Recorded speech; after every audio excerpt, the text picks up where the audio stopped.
ඉතින් big girl party මම අද මේකේ දෙන දෙයක් ගැන නෙමෙයි කතා කරන්නේ. මම කතා කරන්නේ big girl party ගැන. හරිද? මේ ලංකාවේදී මම big girl party වලට ගිහිල්ලා තියෙනවා. ඉතින් ඒ ගිහිල්ලා තියෙන big girl party වල මම හැම දෙයක්ම හොයලා බලලා තියෙනවා. කොහොමද කණ්ඩ ගියපුවාම රුපියල් එනකොට අපි රුපියල් 1000ක් උපරිම වුණොත් රුපියල් 3000 4000 5000 10,000 දෙන කට්ටියක් ඉන්නවනේ ඔය අතරේ. ඉතින් එහෙම දීපුවාම සමස්තයක් විදියට big girl party එකට නෑදෑ හිත මිතුරන් එතකොට ගමේ කීප දෙනෙකුත් එනවනේ. කොහොමත් 50 60ක් විතර එනවා. ඉතින් එහෙම ආපුවාම 2000 දැන් 50ක් ඇවිල්ලා 50කට කණ්ඩ දීලා 2000 ගානේ මෙව්ව වුණොත් එහෙම රුපියල් ලක්ෂයක් විතර අඩුම එකතු වෙනවා. ලක්ෂයක් 1.20ක් අතර එකතු වෙනවා සාමාන්‍ය කණ්ඩ දුන්නොත්. ඉතින් මෙහෙම මෙව වෙච්චාම මම දැකලා තියෙන දෙයක් තමයි මම මේ ළඟදී වුණොත් big girl party එකකට ගියා. පවදා දවස් දෙක විතර පස්සේ මම ගිහිල්ලා ඇහුවට පස්සේ එයා කියනවා ණය ටික ගෙවා ගන්න පුළුවන් වුණා. මොකද පුළුවන් උනේ අර හේතුව නිසා. අර ළමයාට දීලා ගියපු සල්ලි තමයි ණය ගෙවලා තියෙන්නේ. හරිද?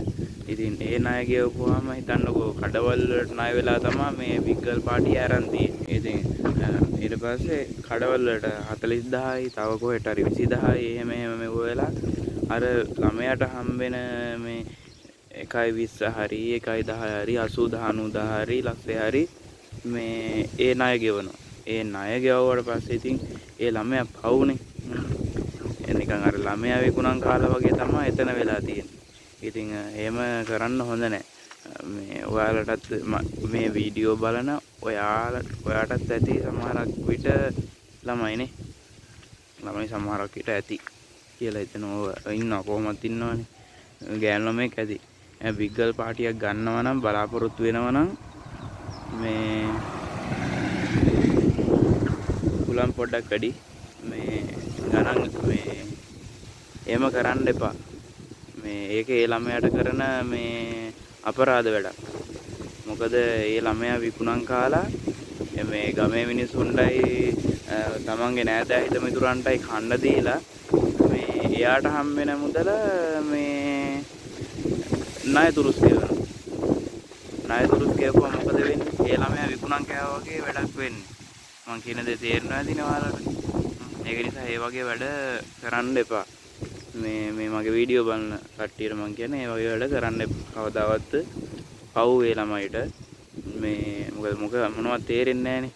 මොකද 8 වසර 9 වසර එක්කෝ 5 වසර 4 වසර ඒ වගේ වෙද්දින big girl කෙනෙක් වෙන්නේ. ඉතින් එයාලට තේරෙන්නේ නැහැ මේ දේවල්. ඒ නිසා එහෙම කරන්න එපා. හරි. ඉතින් එහෙම කරන්න බැයි නම් සල්ලි නැත්තම් පාටියක් ගන්න සල්ලි නැත්තම් ගමේ 3-4 දෙනෙක්ට කියලා නෑදෑයොන්ට කියන්නේ නැතුව නෑදෑයෝ දෙන්නෙක්ට විතර කියලා පුළුවන් විදියට දෙන්න බලන්න. Tamanට පුළුවන් උපරිමයෙන්ම කරන්න බලන්න. ඒ ඇති හොඳටම සම්ප්‍රදායටම කරන්න ගියොත් එහෙම තමයි ඔය වගේ වැඩ වෙන්නේ. සම්ප්‍රදායවල දැන් අපිට වැඩක් නැහැ අතරම. සම්ප්‍රදායවල මොනවටද මේ සම්ප්‍රදායවල තියෙන හින්දා තමයි මිනිස්සු ඔච්චර අසරණ වෙන්නේ. ඉතින් එහෙම අවුල්. ඉතින් කරන්න පුළුවන් නම් කරන්න බැරි කරන්න පුළුවන් නම් කරලා ඉවරලා ළමයා විකුණන් කන්නේ. ඒ ළමයාට හම්බෙන සල්ලි වලින් එක්කෝ එයාට අතරන් චේන් එකක් කරන් දෙන්න පුළුවන් විදියට අතරන් චේන් එකක් හරි මුද්දක් හරි බේස්ලට් එකක් හරි අරන් දෙන්න. මොකද ඒ ළමයාට ඒක වටිනවා. අවුරුදු 10ක් 15ක් ගියපුවාම අද රුපියල් ලක්ෂයට ගන්න දෙය තව අවුරුදු 10ක් 15ක් යද්දී ඒ ළමයාට පුළුවන් ඒක ලස්ස 3කට 4කට තියන්න හදිස්සියකට. ඒක වටිනවා. අර වැඩේ කරනවට වඩා. ඉතින් ඒක තමයි මට කියන්න ඕන වෙලා තිබ්බේ.